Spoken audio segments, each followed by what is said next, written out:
కవితా శీర్షిక ముఖ చిత్రం. రచన డాక్టర్ పోరెడ్డి రంగయ్య. పఠనం రవీంద్ర సూర్యనామాల. మట్టిలోంచి మట్టిలోకే కదా అని నిర్వేదం ప్రకటించకు. నాలుగు నాళ్ల ముచ్చటే అంటూ జీవితాన్ని చులకన చేయకు. పరిహాసం ప్రకటించకు.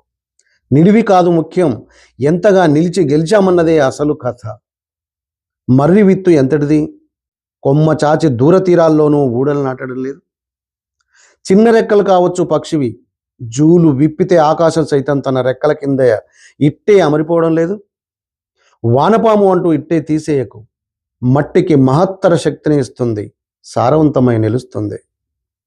గొంగలు పురుగు అని ఎద్దేవా చేయకు, రేపటి అందమైన ప్రకృతికి పునాది కదా. జీవితం ఎవ్వరికీ పూలపాన్పు కాదు, అట్ట అని ముళ్ళతోవనూ కాదు. మన అడుగుల్లోనే ఆశావాహ దృక్పథం ఉండాలి, అంతరంగంలోనే పచ్చదనం మొలకెత్తాలి.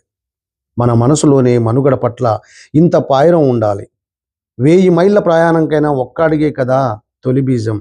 నీకోసమే జీవిస్తే ఎక్కడో ఒక వాక్యంగా మసకగా మిగిలిపోతావు. పరుల కోసం కూడా ఇంత వెచ్చిస్తే సమాజ పుస్తకం ముఖ చిత్రం అవుతావు. రచన డాక్టర్ పోరెడ్డి రంగయ్య. ఇలాంటి మంచి మంచి కవితల కోసం ప్లీజ్ డు సబ్స్క్రైబ్ RS అక్షర క్షేత్రం.